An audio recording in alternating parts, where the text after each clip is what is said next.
Hello young people, welcome to the fourth and final video for Unit 2.4 in our textbook. And the final video here, we talked about models, what goes in, what comes out, and different models have different levels of complexity. Some models are more complex than others or more sophisticated. And generally speaking, the more sophisticated a model is, the more useful it is to scientists. But we focused a lot on carbon and the carbon cycle, but I just briefly want to go over other forms of matter, because Earth systems cycle all kinds of matter. And a lot of this is cycled between the biosphere, living things, and the other three spheres. And it is called the or sometimes referred to as biogeochemical cycles. Bio meaning life, geo meaning earth, chemical meaning chemical, cycles meaning how these different chemicals move between the biosphere and other spheres. One that you might also be familiar with is the nitrogen cycle. Nitrogen. Nitrogen is a pretty important chemical element. It makes up the vast majority of the oxygen or the air. What am I saying? Nitrogen doesn't make up oxygen. Those are two different chemical elements. It makes up the vast majority of the atmosphere that we breathe. But it also is really important, nitrogen is, in the biosphere. A little something called DNA, the instructions that make you who you are, the things that tells your body how to heal and repair itself. Nitrogen is an important part of DNA.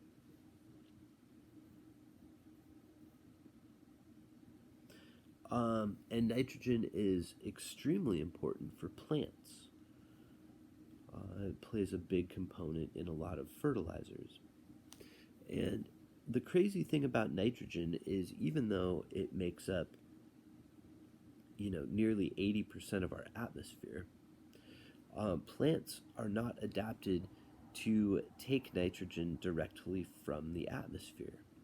So in order to get nitrogen from the atmosphere to plants which need nitrogen, we need some rain. We need something to pull that nitrogen out of the atmosphere and into the soil. And then there's these little bacteria that do their thing. They're called nitrogen fixers. And what they do is they lock that nitrogen into the soil so that plants can pull it in through their roots.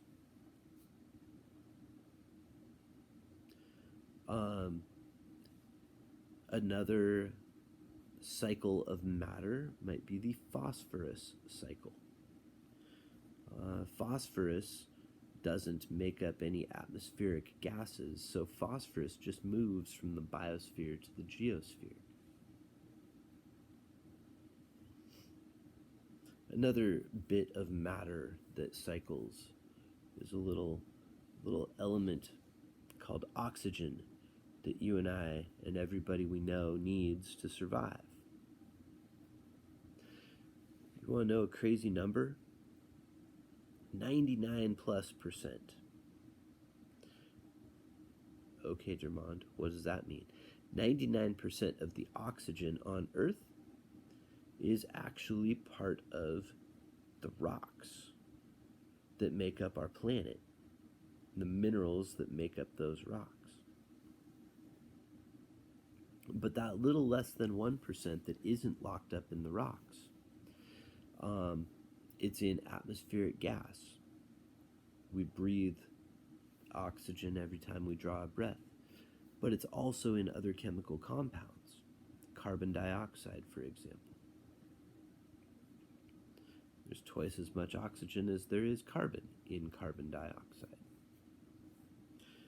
What about in the hydrosphere? Where's the oxygen in the hydrosphere? How about in the water? What do we call water? H2O?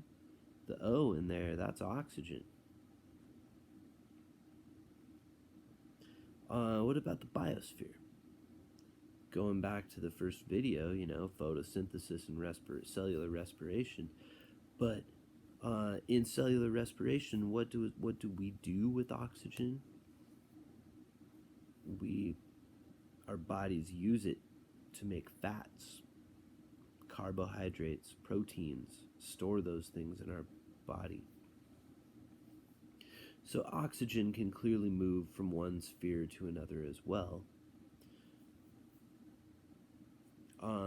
So those are a few beneficial or good elements that scientists can track using models and systems. But scientists also track bad or harmful elements as well. What are a couple examples? How about mercury? Mercury is a heavy metal element that it causes birth defects and gives you cancer. Scientists can use models and models of systems to track mercury in our other systems, in the hydrosphere, in the geosphere. Same goes for lead. Lead it used to be widely used in paint and gasoline and everything else. But scientists have since learned that lead is harmful to humans. And so scientists can track lead and the way that cycles through the different spheres as well. The last little point I would like to make here is that these different cycles and different systems interact with one another. And little changes in one place can have big, long-reaching effects. And that is especially important today when we consider our climate and the carbon cycle and how we interact with carbon and how our climate and our atmosphere interacts with carbon.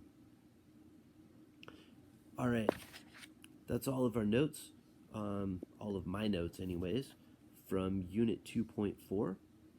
So take good notes, and we'll see you next time. So long.